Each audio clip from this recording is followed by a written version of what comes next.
ತಂಬಿ ಹಿಂಗವ ತಮಿಳಲ್ಲಿ ಮಾತಾಡ್ತಾ ಇದೀವಲ್ಲ ಹಿಂಗವ. Sorry friends, ಯಾಕಂದ್ರೆ ಇದು ತಮಿಳ್ನಾಡಲ್ಲಿ ಜಿಂಕೆ, ಅದಕ್ಕೆ ತಮಿಳಲ್ಲಿ ಹೇಳೋದು ಅರ್ಥ ಆಗುತ್ತೆ ಅಂತ ಕೊಡ್ತಾ ಇದ್ದೀನಿ. ತಿನ್ನು ಎಲ್ಲ ತಿನ್ನಲ್ವ ನೀನ? ಬಿರಿಯಾನಿ ಬೇಕಾ? ಸೂರ್ಯಲಿಂಗ ಬಂದಿದ್ದೀವಿ, ಅದೇ ಅದು ಸೂರ್ಯಲಿಂಗಂ. ಒಳಗೆ ಕ್ಯಾಮ್ರಾ ಅಲೌಡ್ ಇಲ್ಲ, ನಾನು ಇಲ್ಲೇ ಸ್ಟಾಪ್ ಮಾಡ್ಕೊತೀನಿ.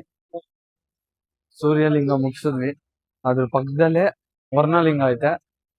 ಅಲ್ಲಿಂದ ಒಂದ್ ಸ್ವಲ್ಪ 500 ಮೀಟರ್ಸ್ ಅಷ್ಟೇ ವರ್ಣಲಿಂಗನ ತೋರಿಸ್ಬಿಡ್ತೀವಿ. ಆಮೇಲೆ ಇರೋದು ಫುಲ್ ಇನ್ಫಾರ್ಮೇಶನ್ ನಾನು ನಿಮ್ಗೆ ತೋರಿಸ್ತೀನಿ, ನೋಡ್ದ. ಸೂರ್ಯಲಿಂಗದ ಚಿಕ್ಕ ಪರಿಚಯ. ಇದು ಸೂರ್ಯಲಿಂಗ.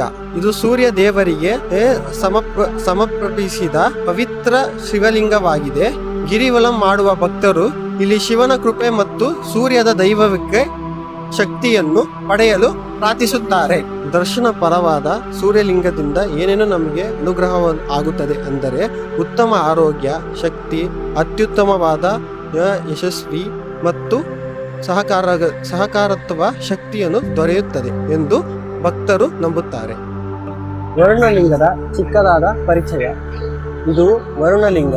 ಇದು ತಿರುವಣ್ಣಾಮಲೆ ಇರುವ ಅಷ್ಟಲಿಂಗಗಳಾದ 5ನೇ ಲಿಂಗ ಎಂದು ಕರೆಯುತ್ತಾರೆ. ಇದು ಪಶ್ಚಿಮ ದಕ್ಷಿಣ ವರುಣ ದೇವರಿಗೆ ಸಂಬಂಧಿಸಿದ ಪವಿತ್ರ ಶಿವಲಿಂಗವಾಗಿದೆ. ವರುಣಲಿಂಗವನ್ನು ದರ್ಶನ ಮಾಡುವುದರಿಂದ ಮನಸ್ಸಿಗೆ ಶಾಂತಿ, ಉತ್ತಮ ಆರೋಗ್ಯ, ಭಾವಪೂರ್ವಕವಾದ ಸಂಯೋತ್ತಲನ, ಸಮೃದ್ಧಿ ಹಾಗೂ ಜೀವನದಲ್ಲಿ ಕಷ್ಟಗಳಿಂದ ರಕ್ಷಣೆ ದೊರೆಯುತ್ತದೆ ಎಂದು ಭಕ್ತರು ನಂಬುತ್ತಾರೆ. ಓಂ ನಮೋ ಶಿವಾಯ. ವಾಯುಲಿಂಗ ಬಂದಿದೆ, ಮೀನ್ಸ್ ಅದನ್ನ ದರ್ಶನ ಮಾಡ್ಕೊಂಡು ಇದ್ರ ಬಗ್ಗೆ ನಾವು ಇತಿಹಾಸ ತಿಳಿಸ್ತೀವಿ. ವಾಯುಲಿಂಗ ಚಿಕ್ಕ ಪರಿಚಯ ಮತ್ತು ಆದಿತ್ಯಕ ಮಹತ್ವ. ಇದು ತಿರುವಣ್ಣಾಮಲೆ ಅಷ್ಟಲಿಂಗಗಳಾದ 6ನೇ ಲಿಂಗ ಸ್ಥಾನವಿದೆ. ಇದು ವಾಯುದೇವರ ಗಾಳಿಯ ಅಧಿದೇವತೆ ಸಂಬಂಧಿಸಿದ ಪವಿತ್ರ ಶಿವಲಿಂಗವಾಗಿದೆ. ವಾಯುಲಿಂಗವನ್ನು ದರ್ಶನ ಮಾಡುವಾಗ ಸಿಗುವ ಫಲಗಳು. ವಾಯುಲಿಂಗ ದರ್ಶನದಿಂದ ಉತ್ತಮ ಆರೋಗ್ಯ ಮತ್ತು ಮನಸ್ಸಿಗೆ ಶಾಂತಿ, ಹೊಸ ಚೈತನ್ಯ ಮತ್ತು ಅತಿರಿಕ್ತ ಶಕ್ತಿ ದೊರೆಯುತ್ತದೆ ಎಂದು ಭಕ್ತರು ನಂಬುತ್ತಾರೆ. ಓಂ ನಮಃ ಶಿವಾಯ. ಹೇಳಿ ಸರ್, ಇಷ್ಟು ದೂರ ನಡ್ಕೊ ಬಂದ್ರಿ, ಹೆಂಗಿತ್ತು? ಮ್ಯಾಗನೆ 10 ಕಿಲೋಮೀಟರ್ ನೋಡೋದಿಲ್ಲ, ಕಾಲ್ ನೋವು ಅಂತ ಬಂದು ಒಂದೊಂದು ಜಾಗದಾಗ ಸ್ಟಾಪ್ ಮಾಡ್ತಾ ಕೂತಿದ್ಯಾ. ನಾಸೆನ್ಸ್. ಏನದು? ಏನು ಊದ್ಕೊಂಡಿಲ್ವಾ? ಇಲ್ಲ, ಒನ್ ಟೈಮ್ ಹೋಗಿದ್ಯಾ ಅಂತ ಹೇಳಿ ನಮಗೆ ಒಂದ್ಸತಿನೂ ಹೋಗ್ಬಿಟ್ಟಿಲ್ಲ. ಇಲ್ಲ, ನಾವು ಇರೋ ನಿಮಿಷ, ನಾನು ನಮ್ಮ ಫ್ರೆಂಡ್ ಹತ್ರ ಕೇಳ್ತೀನಿ. ಅನ್ನೋದು ಬಹಳಷ್ಟು ಜನ ಡಿಕ್ಷನರಿಯಲ್ಲಿ ನೋಡಿದ್ರೆ ನನಗೆ ಅದು ಜೀನ್ಸ್ ಅಲ್ಲೇ ಬಂದಿದೆ ಸರ್. ಎಷ್ಟು ಕಿಲೋಮೀಟರ್ ನಡೆದ ಇವನು? ಕರೆಕ್ಟಾಗ 11 ಕಿಲೋಮೀಟರ್ ಆಗಿದೆ. ಬಟ್ ಹೆಂಗ್ ನಡ್ದ ಹೇಳು? ಇವನಿಂದ ಲೇಟ್ ಆಯ್ತಾ, ಯಾರಿಂದ ಲೇಟ್ ಆಗಿದ್ದು? ಸರ್, ಬರ್ಬೇಕಾದ್ರೆ ಬಸ್ಸಲ್ಲೂ ಲೇಟ್ ಮಾಡ್ದ, ಇದ್ರಲ್ಲಿ ನೋಡ್ರೆ ಇಲ್ಲೂ ಲೇಟ್ ಮಾಡ್ತಾನೆ. ಅದು ಇವಂದು ಅದು ಏನಂತ ಗೊತ್ತಿಲ್ಲಪ್ಪ. ವಯಸ್ಸು ಬರೀ 25 ಸರ್ ಆಗಿರೋದು ಇವಂದು. 25 ವಯಸ್ಸಾಗಿದ್ರು ಹಿಂಗೆ ಆಡ್ತಾನೆ ನನಗೆ ಇವನು.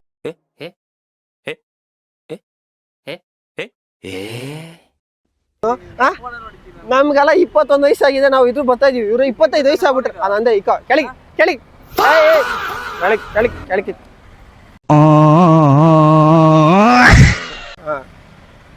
ಅಷ್ಟೇ. ಇನ್ನು ಮಿಕ್ಕಿದ ಇನ್ನೊಂದು ಇದೆ, ಒಂದು ಪ್ರದಕ್ಷಿಣ ಇನ್ನು 2 ಇದೆ. ಇನ್ನು 2 ಮುಗಿಸ ಆಮೇಲೆ ಮೀನ್ಸ್ ನೆಕ್ಸ್ಟ್ ಮೈನಾ ಮೈನ್ ಹೋಯ್ತೀವಿ. ಅದಕ್ಕೆ ನೋಡ್ತೀನಿ ಇನ್ನು ಎಷ್ಟು ಅವರ್ ಮಾಡ್ತಾನೆ ಏನು ಅಂತ.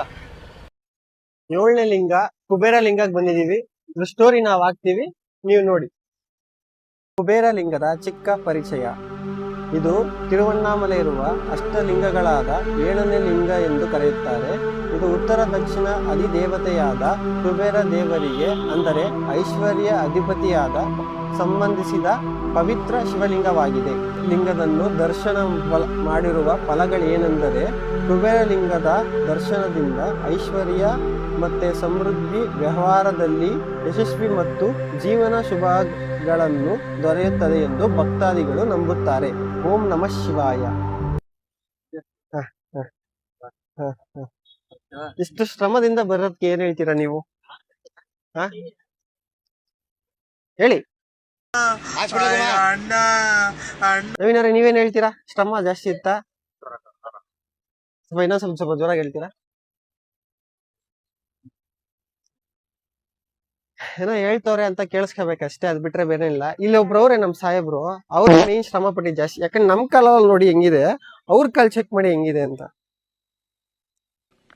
ಸ್ಪೈನಲ್ ಕಾರ್ಡ್ ಫೇಲ್ಯೂರ್ ಆಗಿ ಕಾಲ್ಗಳು ಶಕ್ತಿ ಕಳ್ಕೊಂಡಿವೆ. ಆಕ್ಸಿಡೆಂಟ್ ಆಗಿದ್ ಬಾಡಿ, ಏನೋ ಮಾಡಕ್ಕಾಗಲ್ಲ. ಏನಾದ್ರು ಕೃಷ್ಣ ಏನ್ ಹೇಳ್ತೀರಾ? ಶೂಟ್ ಮಾಡಿ ಸಾಯಿಸ್ಬಿಡ್ತೀನಿ. ಇರಿಟೇಷನ್ ಕಣ್ರಿ, ಕಳ್ಸಿ ಆಚೆ. ಅಷ್ಟೇ. ಇನ್ನು ಯಾವ ಲಿಂಗ ಇದೆ? ಇನ್ನೊಂದು ಲಿಂಗ ಇದೆಲ್ಲ, ಇನ್ನೊಂದು ಲಾಸ್ಟ್ ಇದೆ ಲಿಂಗ, ಅದೊಂದು ಮುಗಿಸ್ಕೊಂಡು ನಾನು ಮಿಕ್ಕಿದ್ ನಿಮ್ಗೆ ತಿಳಿಸ್ತೀನಿ. ಈಶಾನಿ ಲಿಂಗದ ಚಿಕ್ಕ ಪರಿಚಯ. ಈಶಾನಿ ಲಿಂಗ ಇದು ತ್ರಿವಣ್ಣಾಮಲೆ ಅಷ್ಟಲಿಂಗಗಳಲ್ಲ 8ನೇ ಮತ್ತು ಕೊನೆಯ ಲಿಂಗವಾಗಿದೆ. ಇದು ಈಶಾನ್ಯ, ಉತ್ತರ, ಪೂರ್ವ ಮತ್ತು ದಕ್ಷಿಣ ಅಧಿದೇವತೆಯ ಸಂಬಂಧಿಸಿದ ಪವಿತ್ರ ಶಿವಲಿಂಗವಾಗಿದೆ. ಈಶಾನ್ಯ ಲಿಂಗವನ್ನು ದರ್ಶನದ ಫಲಗಳು.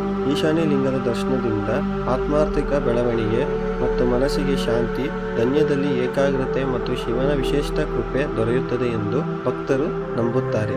ಜೀವನದಲ್ಲಿ ಸದುಷೇಧ ಮತ್ತು ಆತ್ಮಶಾಂತಿ ಮತ್ತು ಮೋಕ್ಷದ ಮಾರ್ಗವನ್ನು ಮನದೆಲ್ಲದ ಅನೇಕ ಭಕ್ತರಲ್ಲೂ ಪ್ರಾರ್ಥಿಸುತ್ತಾರೆ. ಓಂ ನಮೋ ಶಿವಾಯ. Hi guys, finally we reached to ಗೋಪುರ ರೀಚ್ ಆಗೋದ್ವಿ. ಇವಾಗ ಇಲ್ಲಿ 50 ರೂಪಾಯಿ ಟಿಕೆಟ್ ಇಸ್ಕೊಂಡು ದರ್ಶನಕ್ಕೆ ರೆಡಿ ಆಗಬೇಕು. ಆಮೇಲೆ ದರ್ಶನ ಆದಮೇಲೆ ನಾನು ಕಂಟಿನ್ಯೂ ಮಾಡ್ತೀನಿ. ಒಳಕ್ಕೆ ವೀಡಿಯೋ ಮಾಡೋಕ್ಕಾಯ್ತಾರೆ ವೀಡಿಯೋ ಮಾಡ್ತೀನಿ ನಾನು. ಓಕೆ ಗೈಸ್, ಟಿಕೆಟ್ ಇಸ್ಕೊಂಡು ಹೋಗೋದ. ಎಂಟ್ರಿ ಆಗಿದ್ದೀವಿ. 50 ರೂಪೀಸ್ ಕೊಟ್ಟಿದ್ವಿ ವೇಸ್ಟು. ಅಷ್ಟೊಂದು ರಶ್ಶೇ ಇರಲಿಲ್ಲ, ಜನರಲಾಗಿ ಬಂದಿದ್ರೇ ಆಗಿರೋದು. ಏನು ಅಷ್ಟೊಂದು ರಶ್ ಇಲ್ಲ.